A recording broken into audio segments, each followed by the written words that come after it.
Bonjour à tous, dans cette vidéo on va corriger ensemble un exercice sur l'expérience des von Jung. Donc l'énoncé est quand même ici très long, donc je vous invite à mettre en pause, lire l'énoncé, essayer de répondre aux questions et puis ensuite essayer de suivre le corrigé. Donc ici on réalise tout simplement une expérience des von Jung avec une lentille convergente qui va permettre de fabriquer un faisceau parallèle. Et donc on nous demande de réaliser un schéma permettant de représenter le champ d'interférence dans un premier temps et d'expliquer pourquoi les interférences sont délocalisées. Donc ici on va tout simplement reprendre la figure et on va tracer les rayons issus de S qui vont venir déjà converger en S1 et S2 de cette manière-là. Donc ici, étant donné que la source est au foyer principal objet de la lentille, les rayons vont ressortir parallèles à l'axe optique en sortie, d'où le tracé ici. Et ensuite, on va venir regarder l'interférence en un point M de l'écran. Alors on nous demande d'expliquer pourquoi est-ce que finalement il y a un champ d'interférence et pourquoi les interférences sont délocalisées. Ici, il faut se rappeler de la diffraction. On a un phénomène de diffraction en S1 et S2. Et donc, comme les rayons arrivent ici parallèles à l'axe optique, eh bien, vous allez avoir un cône de diffraction qui va intervenir. Alors, je vais le tracer de manière approximative ici sur mon tracé. Il faut bien prendre des angles ici qui sont les mêmes. Je vais appeler θ cet angle de diffraction.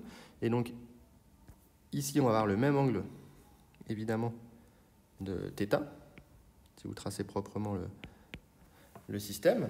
Et donc, vous avez l'intersection ici de ces rayons qui nous donnent ce qu'on appelle le champ d'interférence. Donc, dans toute cette zone ici, ça, c'est ce que je vais appeler le champ d'interférence. Et donc les interférences sont délocalisées dans la mesure où l'écran peut être placé n'importe où. L'écran peut être placé n'importe où dans la zone que je viens de surligner en violet. Donc les interférences sont délocalisées. L'écran ici, il est placé là où il est, mais imaginez qu'on mette un écran là où je viens de le dessiner en rouge, eh bien on aurait quand même une zone d'interférence non nulle sur cette zone-là. Donc forcément, les interférences sont dites délocalisées. Donc on me demande de déterminer la différence de marche en un point M d'abscisse X de l'écran. Donc ici, on va calculer, on va reprendre nos rayons bleus et on va calculer SM par le chemin 2 moins SM par le chemin 1, qui est ce qu'on appelle la différence de marche. Donc le chemin 2, c'est celui du bas et le chemin 1, c'est celui du haut. Donc par malus, par le théorème de malus et par le stigmatisme de la lentille, on a évidemment que SS1 est égal à SS2, puisqu'ici la lentille est un objet stigmatique dans les conditions de Gauss. Donc en sortie, le théorème de malus nous dit que les rayons sont perpendiculaires aux surfaces d'onde. Et donc on a bien que SS1 égale SS2. Et donc on en déduit que la différence de marche, c'est égal à S2M directement, moins S1M. Et donc dans l'air, on peut retirer les chemins optiques pour mettre juste les distances. Et donc on va calculer maintenant les distances. Alors, je vais peut-être remettre le tracé uniquement de la partie qui m'intéresse, S2M moins S1M. Donc je me retrouve avec cette situation à calculer. Ici, j'ai une distance qui est A sur 2, puisque les fentes sont symétriques. Donc je vais avoir des triangles rectangles, finalement, dans lesquels je vais avoir ce triangle rectangle-là, par exemple, ici, de côté grand D, et de côté opposé ici, A sur 2 plus petit x, ou x, est l'abscisse du point M. Donc je peux calculer S2M par Pythagore, j'ai que S2M au carré est égal à D carré plus A sur 2 plus x au carré, et donc j'en déduis que S2M, c'est la racine de D carré plus A sur 2 plus x au carré. Et comme D est très très grand devant A et que D est très très grand devant petit x, on va pouvoir avoir recours à une petite astuce. On va sortir le D de la racine, ce qui revient à factoriser par D carré à l'intérieur de la racine. Et donc ça me fait cette situation. Et je vais utiliser le développement limité de la racine de 1 plus x, qui quand x est très petit devant 1, vaut à peu près 1 plus x sur 2. Donc, je peux simplifier mon S2M en D facteur de 1 plus 1 demi de A sur 2 plus x au carré divisé par D carré. De la même manière, je ne vais pas tout refaire, mais pour S1M, ce qui va changer, c'est que si je fabrique le triangle rectangle, cette fois-ci, le côté opposé ne va plus être A sur 2. Bon, j'y arrive pas à le tracer comme ça, mais il va être là. Donc là, ça va être A sur 2 moins X, ce côté opposé, et non plus A sur 2 plus X. Donc je vais avoir exactement le même résultat, mais avec ici un A sur 2 moins X au carré sur D carré. Et donc delta qui est S2M moins S1M, eh bien, si vous faites le calcul proprement, les D se simplifient, il va nous rester eh bien, tout simplement le 1 demi de A sur 2 plus X au carré sur 2D, le 2 est déjà sorti, sur D, moins A sur 2 moins X au carré sur D. Et donc là, on a du A carré moins B carré, et donc ça fait que delta est égal à 1 sur 2D fois la somme A plus B facteur de A moins B, ce qui fait A fois 2X. Et donc, on en déduit que delta est égal à AX sur D. Résultat très classique hein, pour un montage de type forme Young, dans la mesure où ici, on n'a pas de déphasage introduit par la première lentille. Donc, on nous demande ensuite de déterminer le profil d'intensité et de calculer les intensités pour lesquelles on a un maximum et un minimum. Donc là, on va utiliser la formule de Fresnel. On a que I de X est égal à 2I0 facteur de 1 plus cos 2pi sur lambda 0 delta, c'est-à-dire 2I0 facteur de 1 plus cos 2pi sur lambda 0 fois AX sur D. Et donc, on sait que I est maximal lorsque le cosinus vaut 0. Le cosinus vaut 1, pardon, donc l'argument vaut 0. Donc pour 2pi sur lambda 0, AXP sur D égale P fois 2pi. Donc on en déduit que XP est égal à P fois lambda 0D sur A. Ça, ce sont les positions des maxima. Et I est minimal lorsque le cosinus va valoir moins 1, c'est-à-dire lorsque l'argument du cosinus va valoir pi plus P fois 2pi. Et donc on en déduit que les mines vérifient eh bien, lambda 0D sur 2A plus P lambda 0D sur A. Voilà.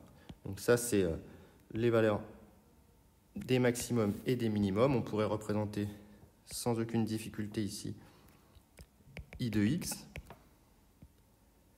Donc on aurait quelque chose qui ressemble à ça avec 4I0 au maximum et donc une alternance de franges claires et sombres. Donc toutes les claires sont toutes les lambda 0D sur A. On en a évidemment de l'autre côté aussi, moins lambda 0D sur A. Et donc, ici, à moins lambda 0D sur 2A ou à lambda 0D sur 2A, on aura un minimum d'intensité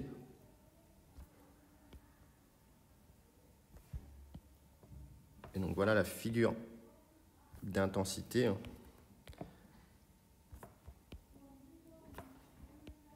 Voilà. Pour l'intensité. Donc, on me demande en question 4 de déterminer l'interfrange. Bon, l'interfrange, ici, c'est la distance entre deux franges de même nature.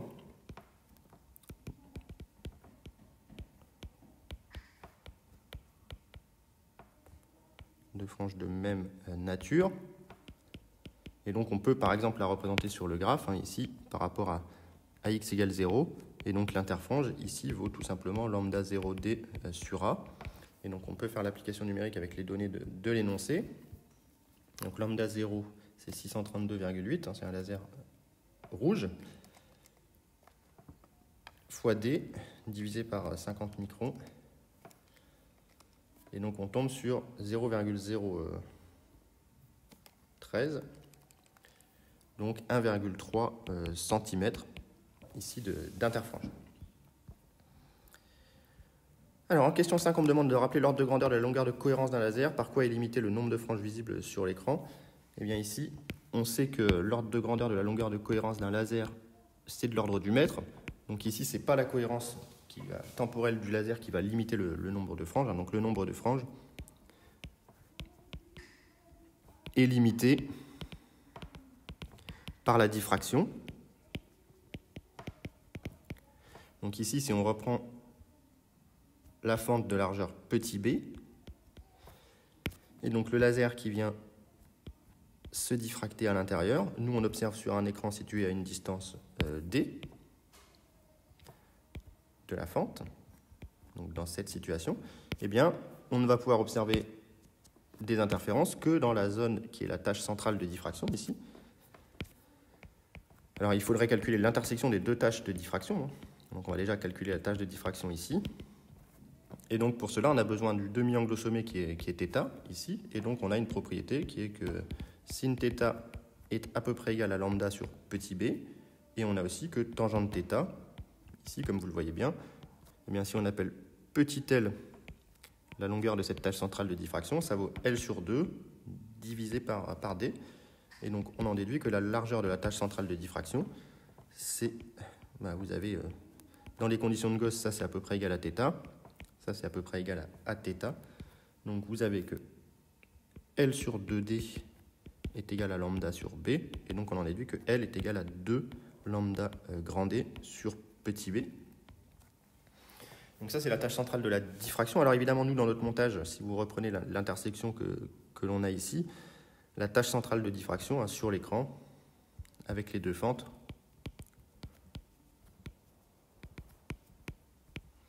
eh bien, la taille du champ d'interférence est en fait L' égale L moins petit a. Si vous reprenez cette situation, si vous représentez les cônes de diffraction, eh bien, ce que nous on calcule, c'est vraiment, c'est pas évident à faire ici sur ce tracé, mais voilà, ce que moi j'ai calculé avec la formule du 2 lambda d sur petit b, c'est imaginer que la source soit ici, je reprends mes parallèles, voilà, ce que j'ai calculé, c'est ça, cette distance-là qui vaut 2 lambda d, ça vaut L égale 2 lambda d sur petit b, sauf que moi la distance dont j'ai besoin, c'est celle-ci en rouge, qui vaut donc, je dois retrancher a sur 2 de chaque côté, donc ça vaut L' égale 2 lambda d sur petit b, moins a, sauf qu'on peut calculer lambda d sur petit b, donc 2 lambda d sur petit b, on va calculer ça. Alors ça fait 2 fois 632,8 10 moins 9, 2 lambda fois d fois 1 divisé par petit b. Voilà, donc ça fait 0,18.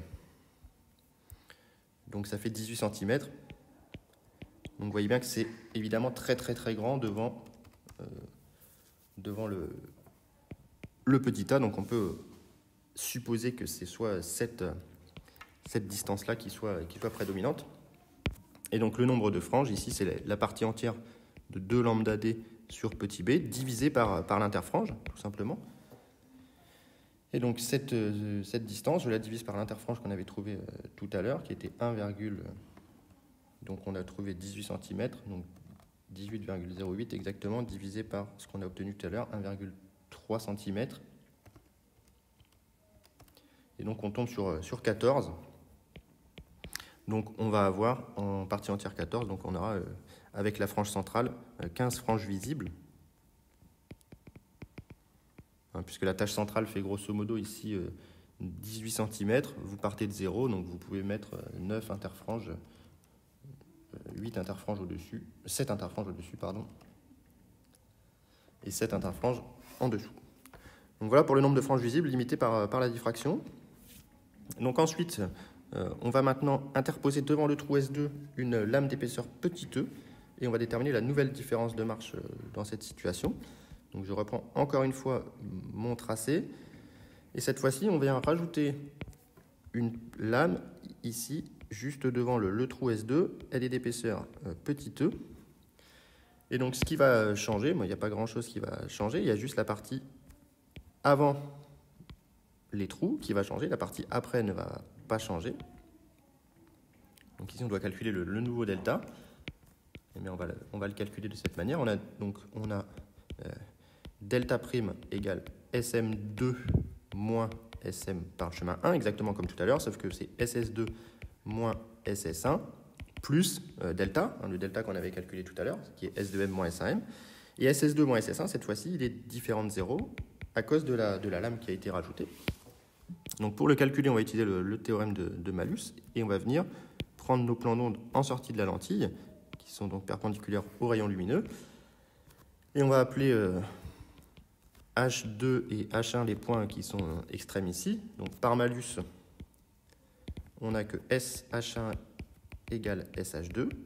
Et donc, SS2 moins SS1, c'est égal tout simplement à H2S2 moins H1S1.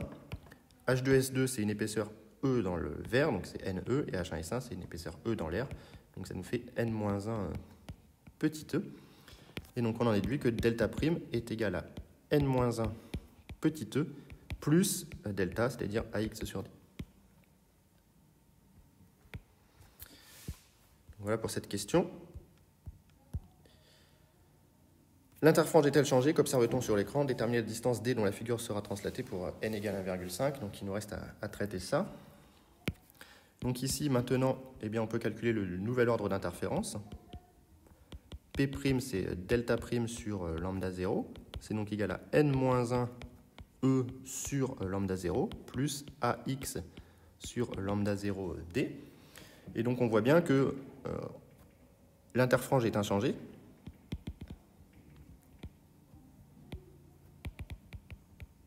Car l'ordre, on a simplement ajouté une constante, quand on a ajouté une constante à P'.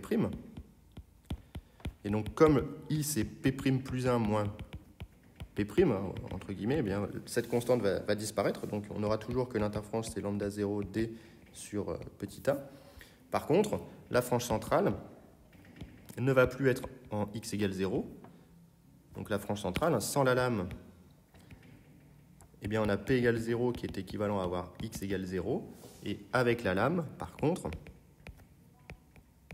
eh bien, P' égale 0 est équivalent à écrire que n-1 E sur lambda 0 plus AX0 sur lambda 0 D égale 0. Et donc ça me donne un x0 qui ne vaut plus 0. x0 vaut, les lambda 0 vont se simplifier. Ça va me faire D sur A, facteur de moins D sur A, facteur de E, n-1. Donc x0 est négatif, donc la figure s'est translatée vers le bas, ici, et donc la frange centrale s'est retrouvée un petit peu plus bas. Alors on pourrait faire le calcul numérique, est-ce qu'on a l'épaisseur? Ici on ne peut pas vraiment faire le calcul numérique, on a oublié, dans l'énoncé ça a été oublié de donner l'épaisseur de la lame de verre, donc, mais sinon ici vous voyez bien qu'on a tout pour faire l'application numérique, il faudrait simplement calculer x0 avec connaissant l'épaisseur de la lame de verre. Donc voilà pour cette première partie. Je vais faire une deuxième vidéo pour la deuxième partie de cet exercice qui est assez long, que je préfère séparer en deux vidéos.